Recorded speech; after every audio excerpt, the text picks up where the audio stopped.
Merci beaucoup. Si vous permettez, j'aimerais moi aussi avant tout sincèrement remercier Géraldine Giraudot pour l'organisation de ce très beau colloque. Les thèmes abordés sont d'une richesse absolument incroyable et vraiment j'ai trouvé les interventions passionnantes. Alors pour ce qui est de mon intervention, en revanche, c'est surtout un peu pardon Géraldine que j'ai envie de dire parce que j'ai vraiment été contrainte de restreindre le sujet par rapport à ce qu'on avait envisagé au départ.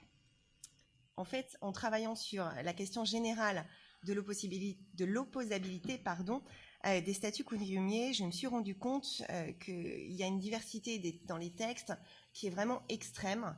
Et du coup, en fait, il m'a paru préférable de me concentrer sur le statut coutumier kanak au-delà du territoire de la Nouvelle-Calédonie, parce que sinon je risquais de vous présenter un espèce de catalogue à la Prévert en vous disant grande généralité, exception, exception, exception, exception. Donc du coup, c'est sur l'opposabilité ou presque plus sur même l'effectivité, on pourrait dire, du statut coutumier au-delà du territoire de la Nouvelle-Calédonie que mes propos vont porter. Alors, le statut coutumier kanak, il est inscrit dans la Constitution à l'article 77 et il est reconnu par la loi organique de 99.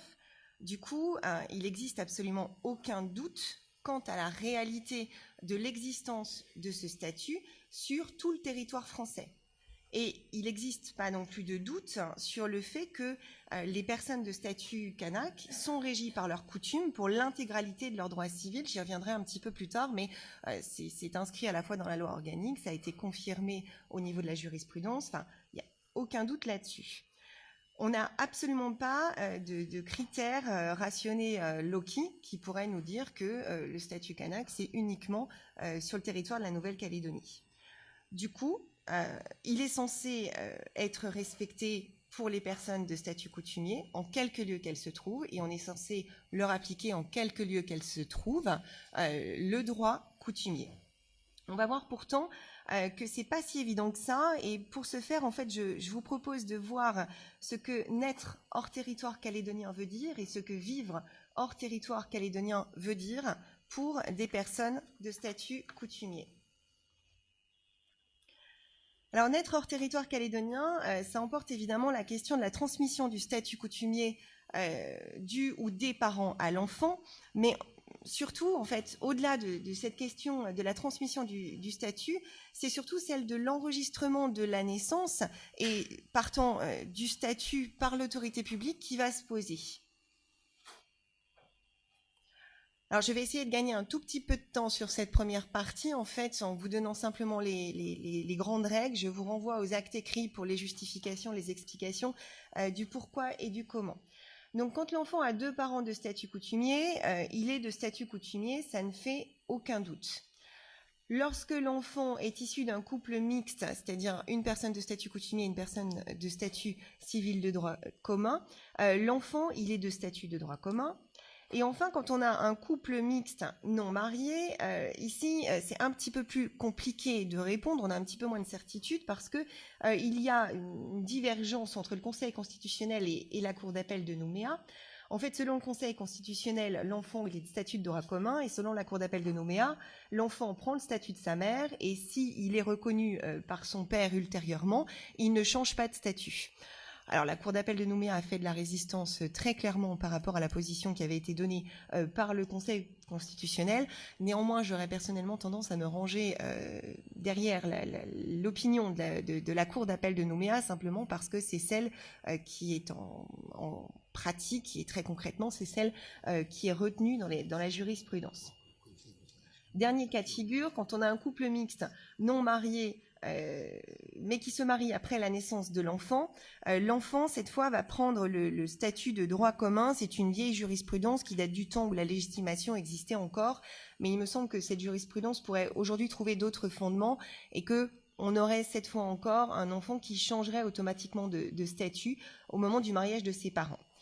Ce qu'il faut retenir ici, c'est que dans chacune de ces règles de détermination du statut de l'enfant, il n'est jamais question de tenir compte du lieu de naissance de l'enfant. Ni le législateur, ni la jurisprudence ne laissent supposer que les règles seraient différentes si l'enfant naît en Calédonie ou si l'enfant naît ailleurs que sur le territoire calédonien. C'est vrai que les affaires qui ont été jugées par la Cour d'appel de Nouméa, elles impliquaient toutes des situations uniquement locales. certes. Pour autant, vraiment, on n'a aucun attendu qui laisse penser que ça serait différent. Et à mon sens, le lieu de la naissance est totalement indifférent au statut de l'enfant. Ça ne change rien que l'enfant soit né en métropole, ça ne change pas son statut.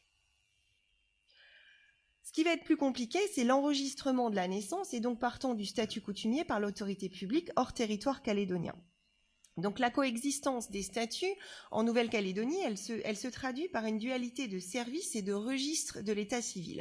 Le principe, il est extrêmement simple et en paraphrasant un petit peu le doyen Carbonnier, on peut le résumer par l'expression suivante, à chacun son statut, à chacun son état civil. Ça veut dire que les actes de l'état civil des personnes de statut de droit commun, ils doivent être enregistrés à l'état civil de droit commun conformément au droit commun, alors que les actes de l'état civil des personnes de statut coutumier doivent être établis et conservés par les services de l'état civil coutumier.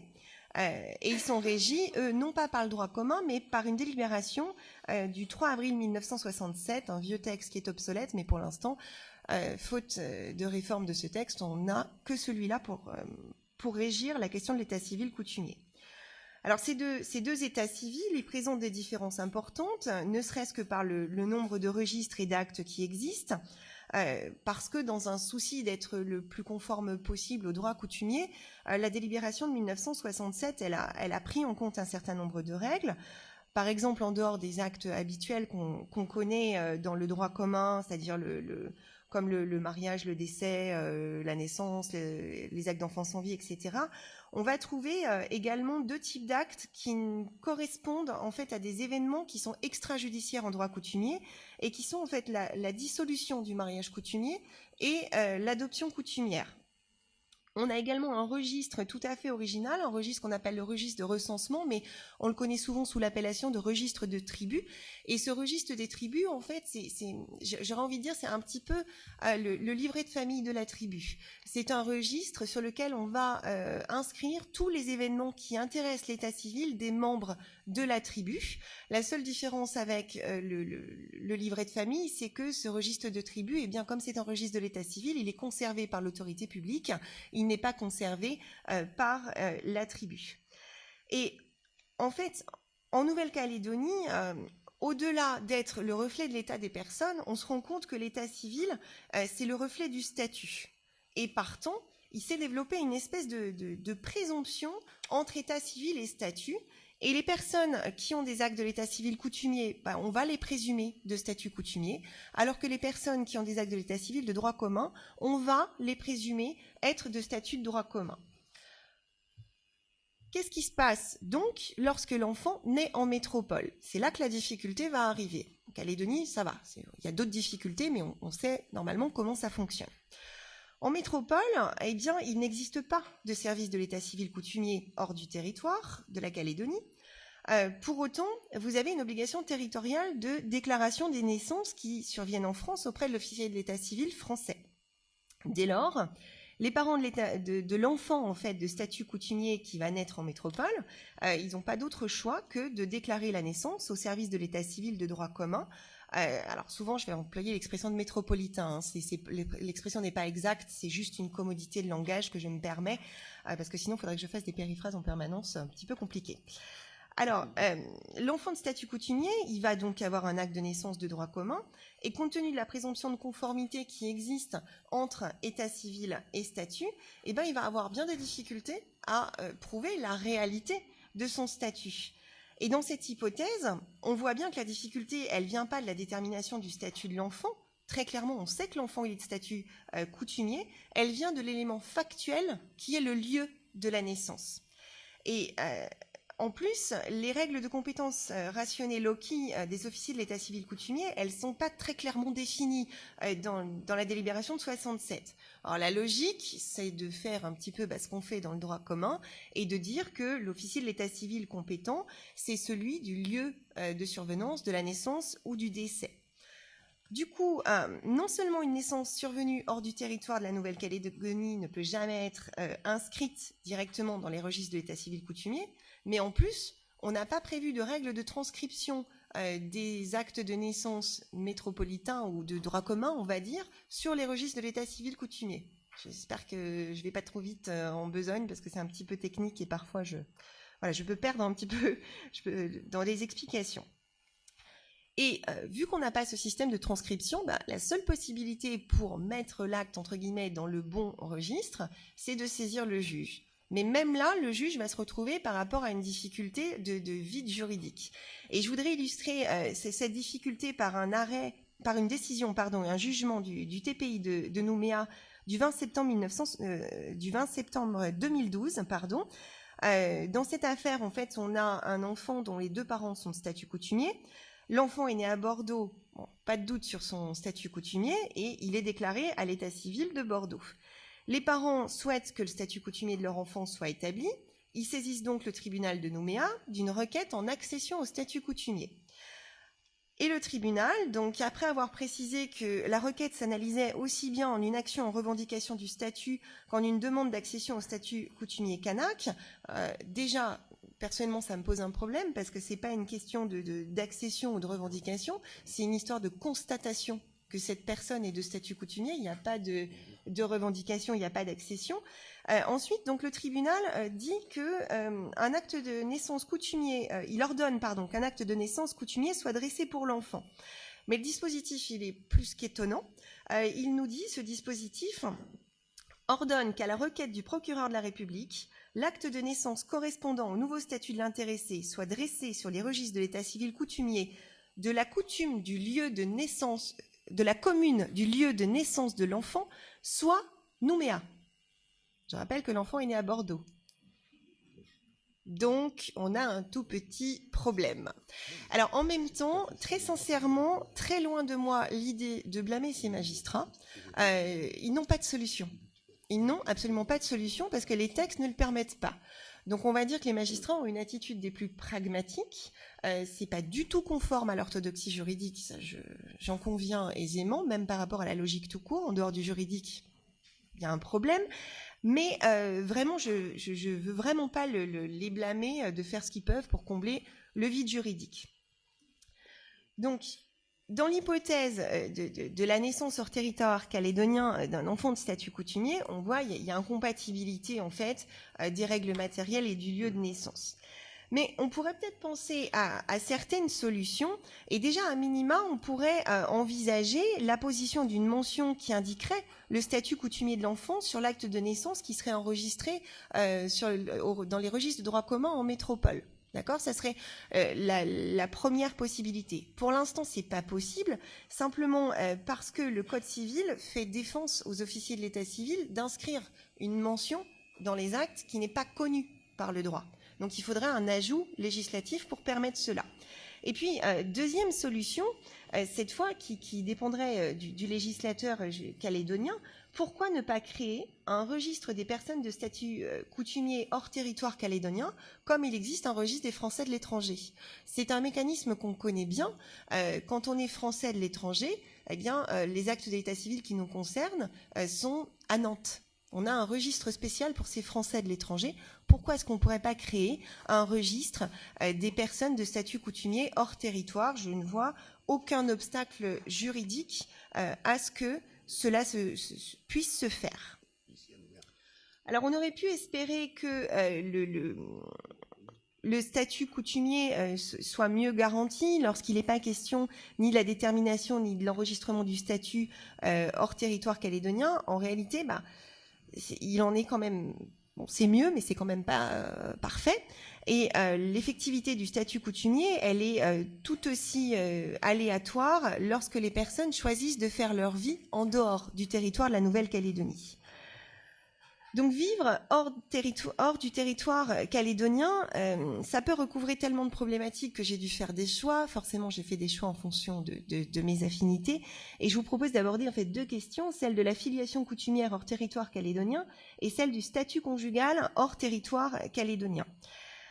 D'abord, donc, la question de la filiation coutumière hors territoire calédonien. C'est toujours très délicat, en fait, d'exposer les règles du droit coutumier, surtout que je parle sous l'autorité d'un certain nombre de personnes dans cette salle qui connaissent beaucoup mieux que moi le droit coutumier. J'espère vraiment ne pas faire d'erreur et ne pas être maladroite non plus, sinon, bien sûr, je m'en excuse par avance et on en discutera bien volontiers.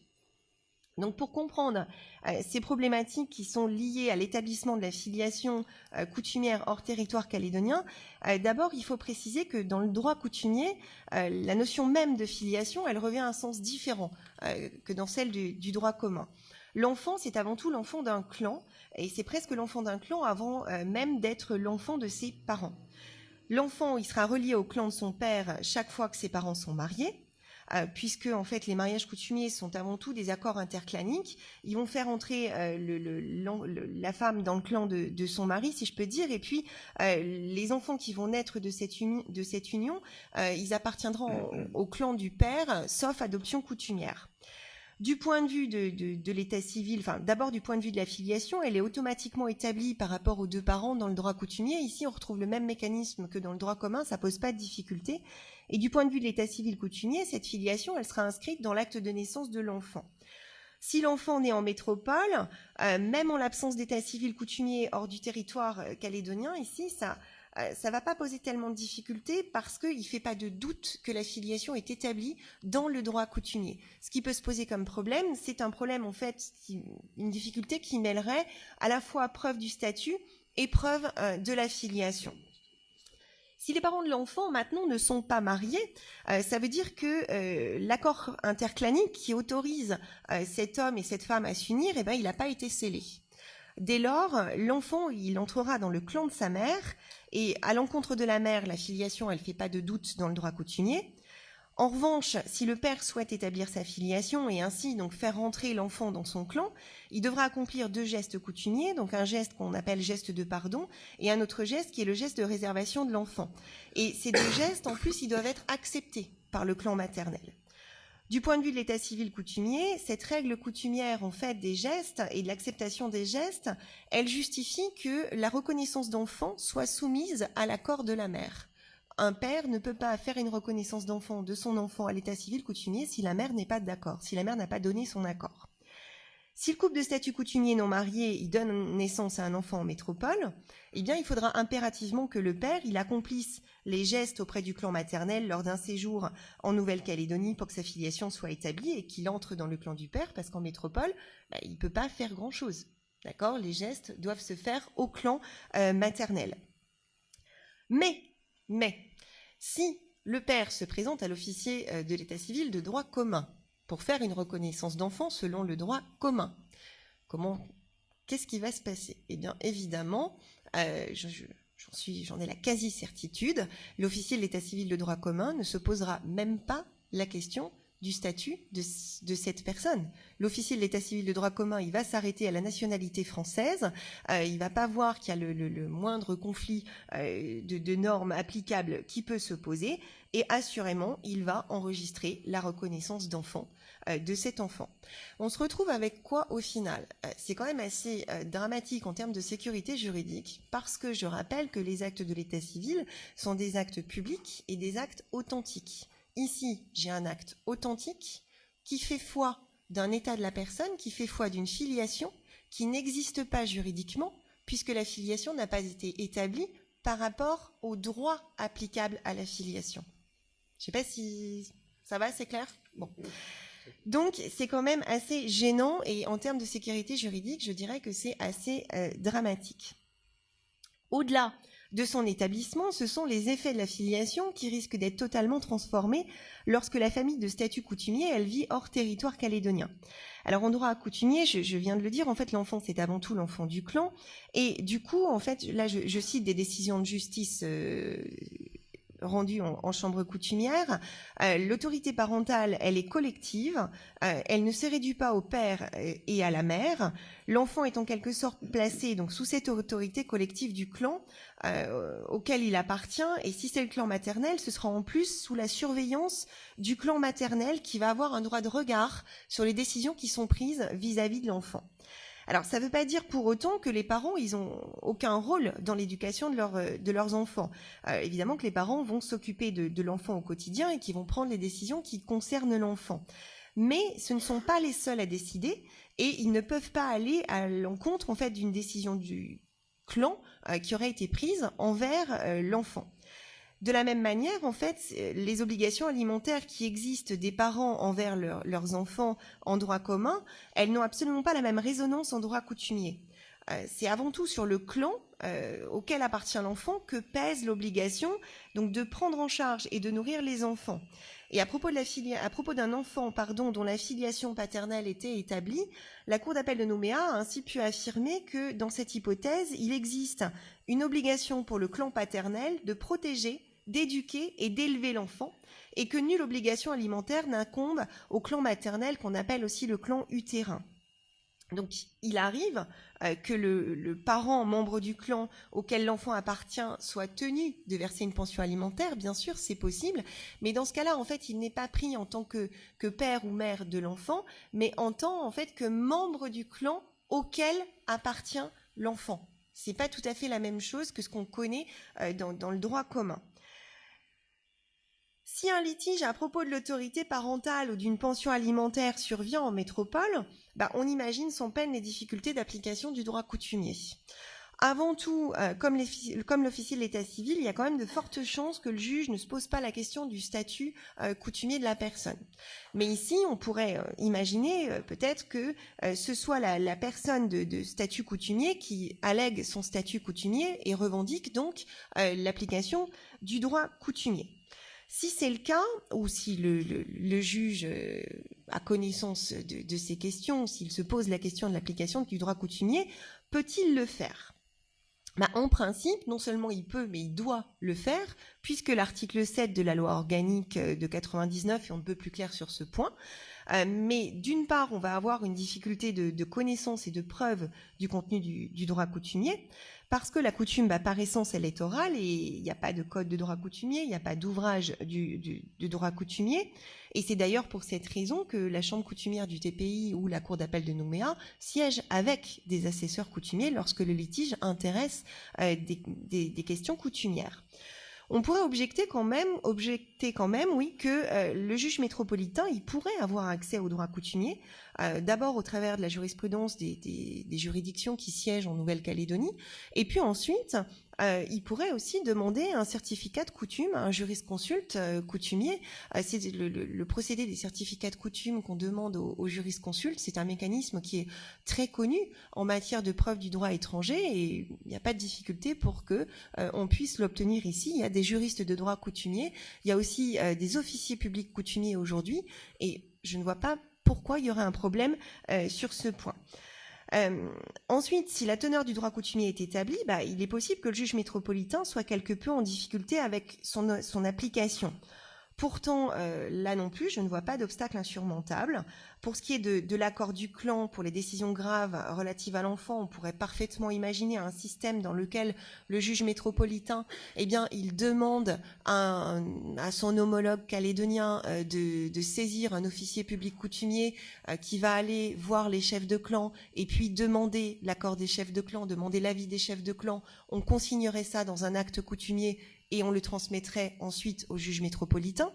C'est des choses qu'on a déjà fait, qu'on fait habituellement au niveau des règles de droit international privé quand il y a un litige international. Il n'y a pas plus de difficultés avec la Nouvelle-Calédonie, c'est juste le mécanisme de l'acte public coutumier qu'il faudrait maîtriser en métropole. Et ensuite, pour ce qui est de la question de la pension alimentaire, qui pourrait être versée par le clan, là aussi on peut avoir des solutions puisque le clan a la personnalité juridique contrairement à la famille. Donc techniquement, il n'y a pas d'obstacle à demander une pension alimentaire au clan de l'enfant. Techniquement, d'un point de vue juridique, j'entends. Et après, je rappelle qu'on peut aussi demander au père de verser une pension alimentaire ou à la mère, en tant que membre du clan. D'accord ? Il faudrait simplement que le juge métropolitain justifie bien sa décision par rapport au droit coutumier et pas par rapport au droit commun. Donc ici, on est vraiment sur des questions de conflits internes de normes avec des règles de conflits internes qui font quand même cruellement défaut, il faut bien le dire. Dernier point. J'ai encore quelques minutes ? Okay. Alors, dernier point, la question du statut conjugal hors territoire calédonien. Et je suis en train de voir en fait que la mise en page de mon PowerPoint a sauté, que du coup, il y a beaucoup de trous. Désolée. Je suis juriste, je rappelle, donc les PowerPoint, voilà.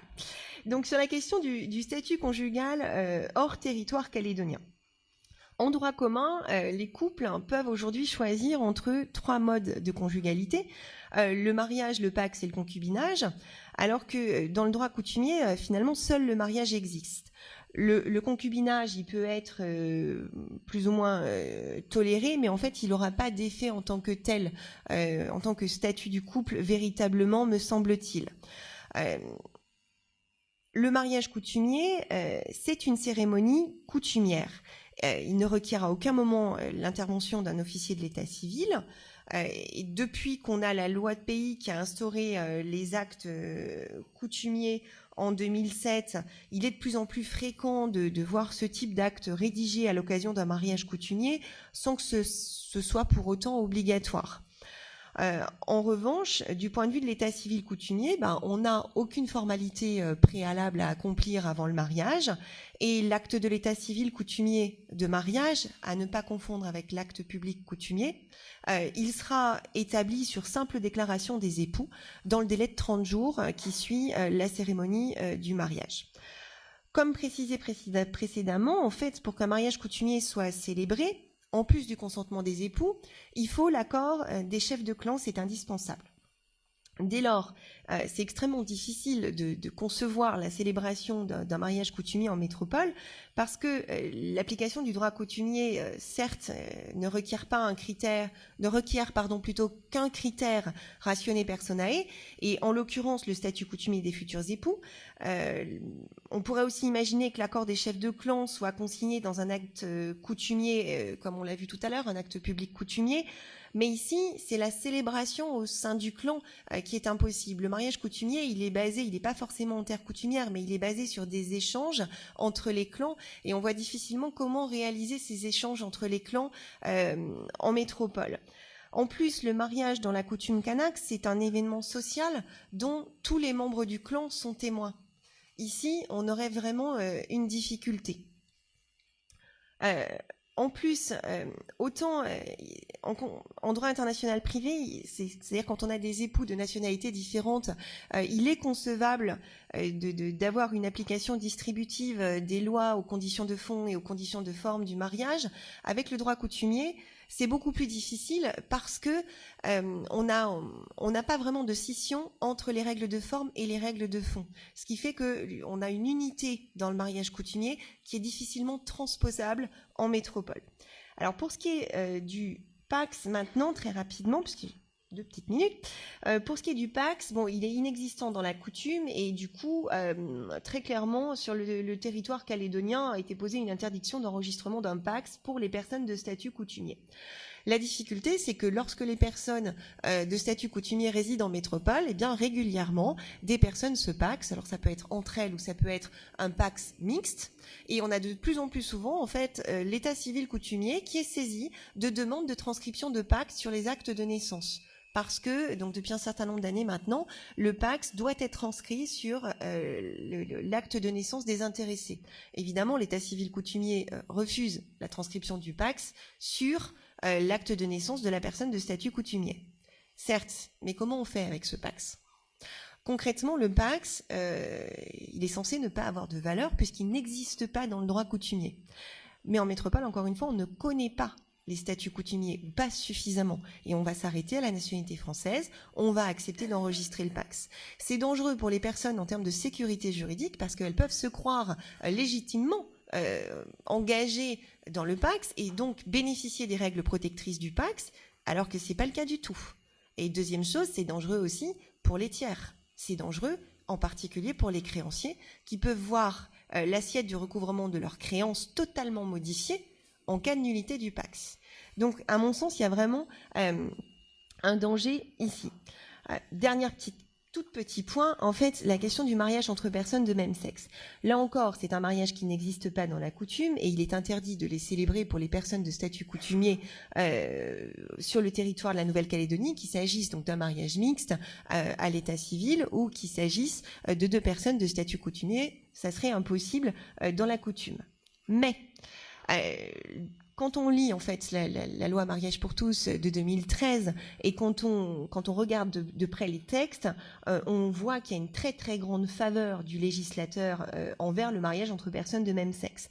Surtout en fait le législateur dans les règles de droit international privé, il va quand même jusqu'à dire si la loi personnelle de l'intéressé interdit le mariage entre personnes de même sexe, alors on peut prendre la loi de la résidence. D'accord, cet article n'est pas applicable aux personnes de statut coutumier a priori, parce qu'on est en matière de conflit interne, pas en matière de conflit international.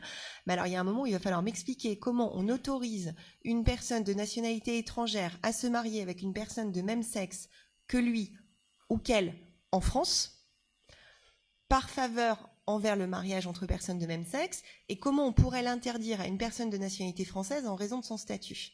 Ici, il y a une incohérence qui serait totalement avérée et personnellement, je me pose vraiment la question de savoir ce que dirait le juge français s'il était saisi. Alors, pour conclure, donc, j'ai presque envie de dire que, peut-être un peu par provocation, je ne sais pas que garantir l'existence du statut coutumier dans la Constitution, c'était quelque chose d'extrêmement important.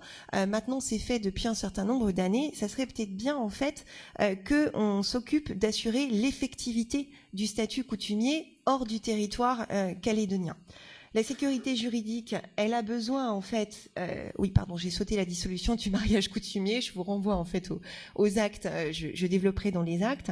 La sécurité juridique, elle a besoin de règles de conflit interne, et la sécurité juridique, elle a besoin également qu'on mette en place des mécanismes et des instruments. Pour assurer l'effectivité du statut. Et finalement, c'est un petit peu triste de voir que le droit français, il est plus à l'aise avec les conflits internationaux qu'avec les conflits internes, même si en termes de proportion, les conflits internationaux sont plus importants. Voilà, je vous remercie.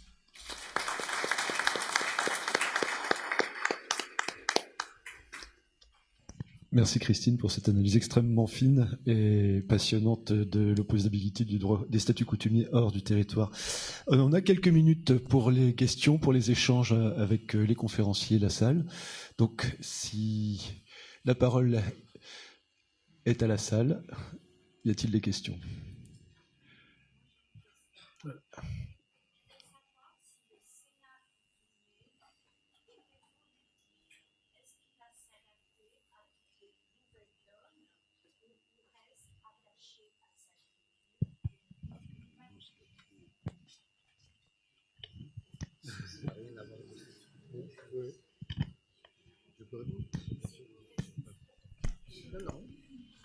Non, mais c'est une question qu'il faut poser au Sénat coutumier.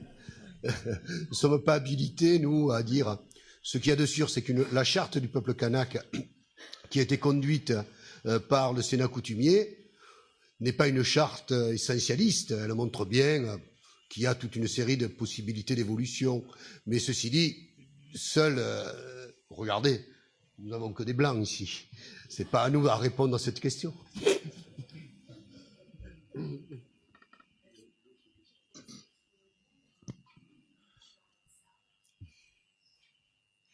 Je crois qu'il y avait d'autres questions.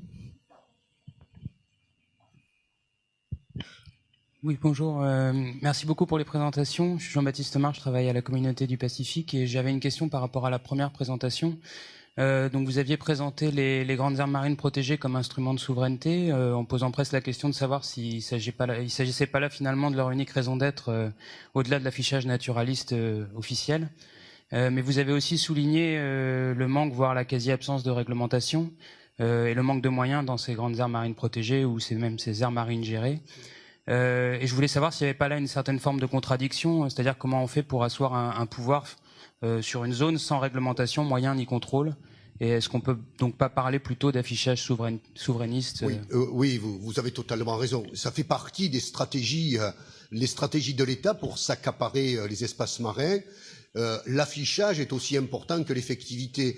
D'ailleurs, l'association des pays ayant des très grandes aires marines protégées sont sur cette ambiguïté. Elle parle à la fois d'aires marines protégées, alors qu'il s'agit, dans une très large mesure, elle parle parfois de réserve également. Et puis quand on examine le contenu normatif de ces structures, on se rend bien compte que, par exemple, l'exemple que l'on a, c'est, excusez-moi, c'est pour la Nouvelle-Calédonie, où on dit le parc marin est une aire marine protégée, mais non. Le parc marin est un forum dans lequel il est possible que l'on puisse établir un certain nombre d'aires marines protégées. Mais pour l'instant, on constitue le forum. Il n'empêche qu'au niveau international, on présente le parc marin donc de la mer de Corail comme étant une grande aire marine protégée, et on dit même c'est la plus grande du monde. Vous voyez donc, l'affichage propagandiste des États sur la mer est aussi important que l'effectivité. Peut-être pas totalement, parce qu'il vaut mieux avoir la flotte des États-Unis que de dire qu'on a de grandes aires marines protégées.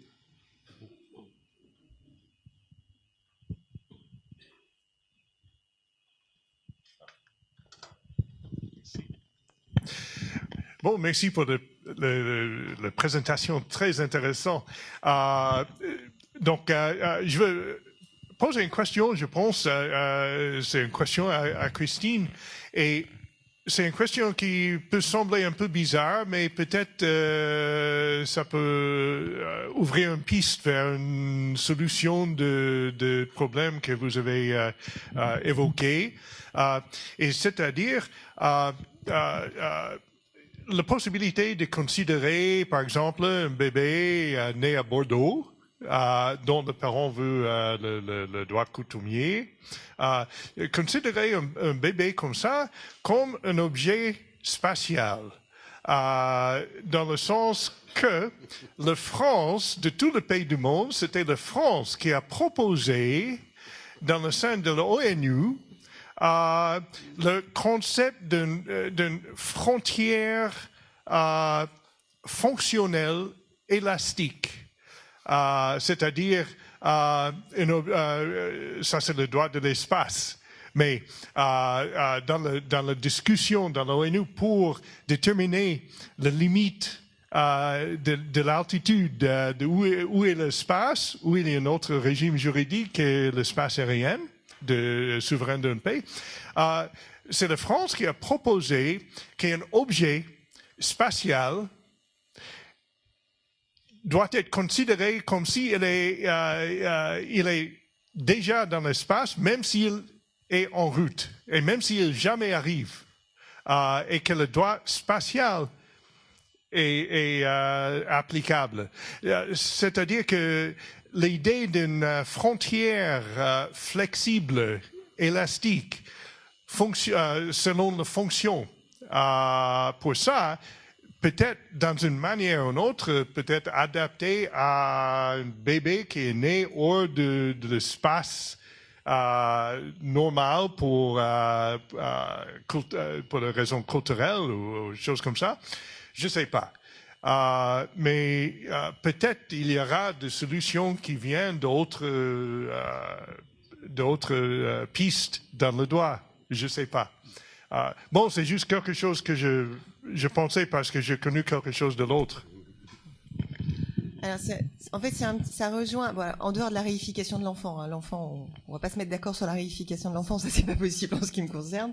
Mais c'est un petit peu ce que je propose avec cette création du registre des personnes de statut coutumier hors territoire calédonien.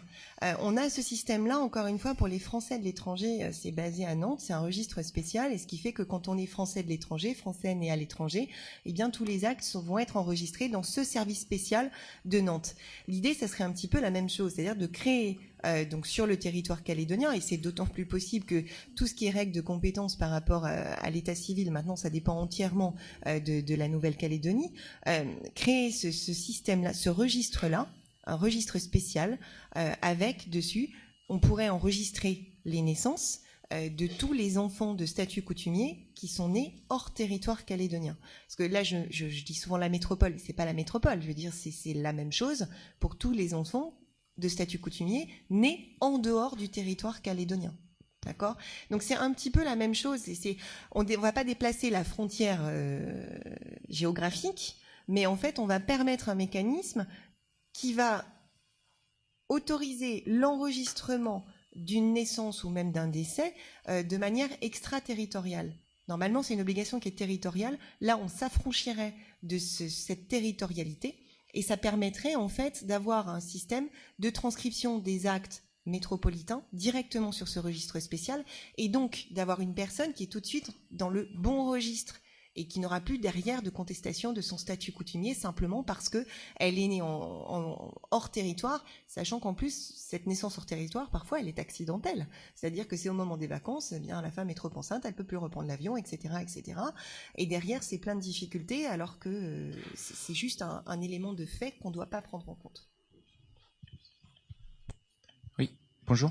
Bonjour à tous. Merci beaucoup à l'université de proposer ces échanges et débats. Je pense qu'il faudrait même une loi de congés payés pour venir, pour que les gens puissent prendre des jours sur leur travail, leur temps de travail pour pouvoir venir s'informer et débattre.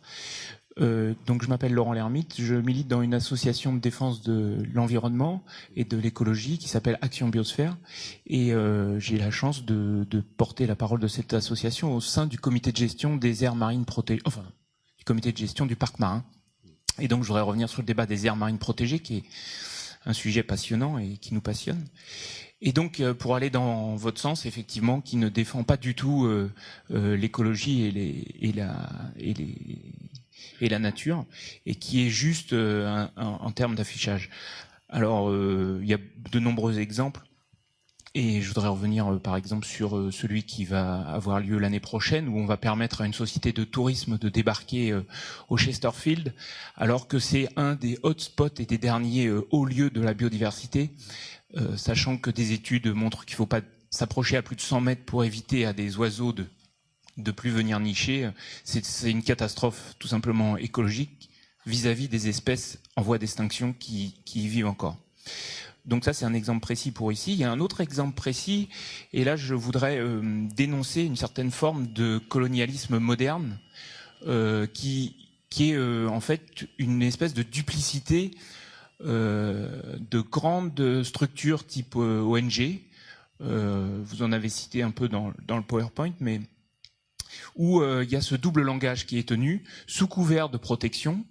Eh ben, on prend possession, on fait des paravents comme ça qui sont très beaux pour en fait venir exploiter soit les thons, soit les terres rares. Ça va commencer en Papouasie-Nouvelle-Guinée, etc. Bon, je ne voudrais pas monopoliser la parole, mais juste l'exemple des Chagos avec Pew, qui est emblématique et qui a fuité grâce à Wikileaks. On peut leur tirer notre chapeau, qui a été donc la prise de possession sous couvert d'une zone d'une AMP par l'armée américaine, tout simplement pour garder leur base et empêcher aux Chagosiens, comme le prévoyait leur contrat de location des terres entre guillemets avec l'Angleterre, de revenir en 2015.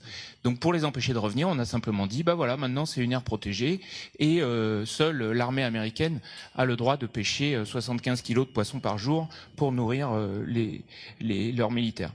Donc voilà, je voudrais dénoncer cette espèce de duplicité et on appelle ça le soft power ou bien la mainmise de gens qui parlent au nom de la société civile en plus, oui, et qui ne sont pas représentatives. Et pour information, donc Action Biosphère a été la seule, et j'invite tous les auditeurs à aller sur notre site pour vous informer, à dénoncer ce qui se passe au sein du comité de gestion du parc marin. Je vous remercie. Ouais, je vais vous répondre en 2 secondes.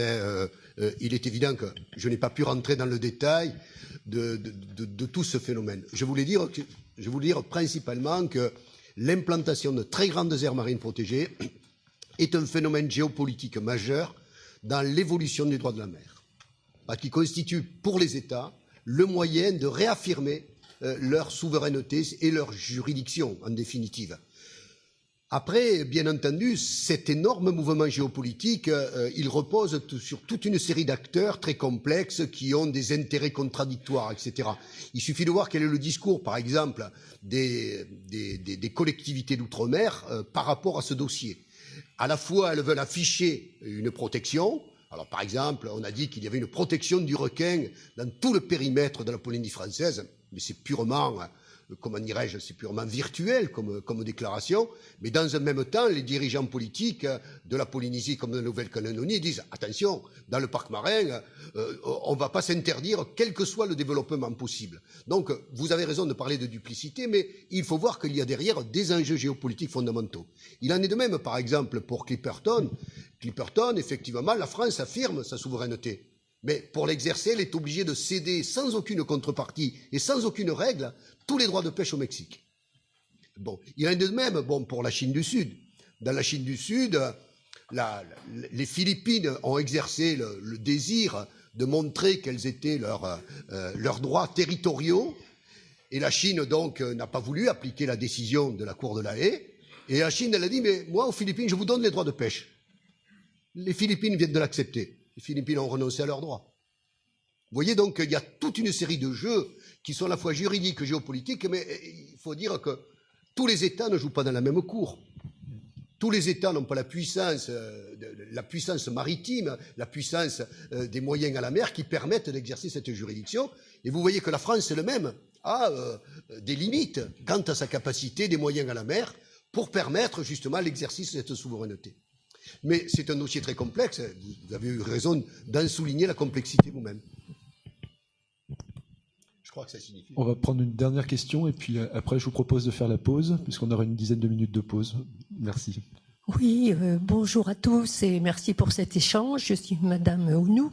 Je suis membre d'un groupe de travail sur les listes électorales et ça m'aurait été intéressant de peut-être que Christine, vous nous éclairiez sur le contenu juridique de la loi organique concernant cet établissement de la liste du référendum, où il est dit d'un côté que tout coutumier, il peut être d'une façon automatique sur la liste du référendum quand il a ou quand il a eu le statut coutumier.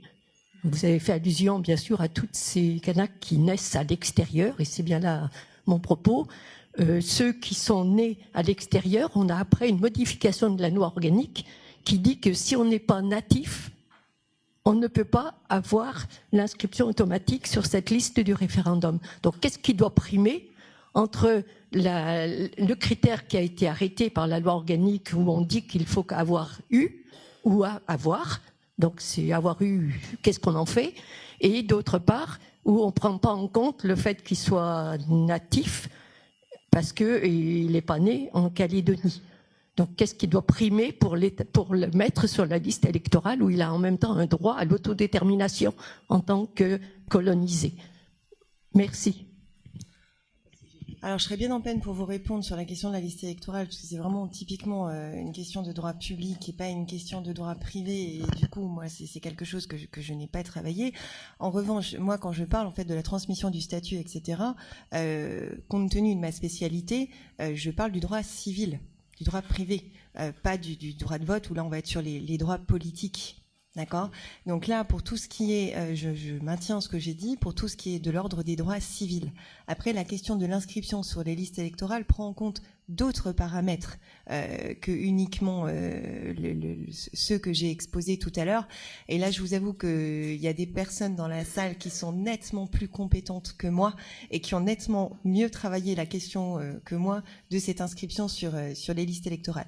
Moi, je peux simplement vous répondre sur la règle de détermination des statuts, parce que celle-là, je l'ai beaucoup travaillée. Donc, et vous dire et puis surtout sur ce qu'est un statut.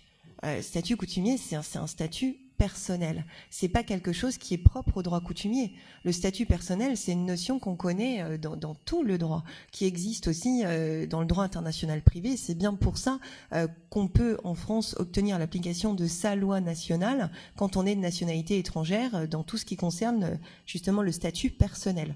D'accord, mais sur la liste électorale, la question des listes électorales, je serais bien en peine de vous répondre parce que c'est vraiment pas mes sujets. Et moi, c'est vraiment ce qui m'intéresse et ce qui est mon domaine de recherche, c'est les droits civils, pas les droits politiques. Après, il y a peut-être d'autres personnes dans la salle qui peuvent vous répondre.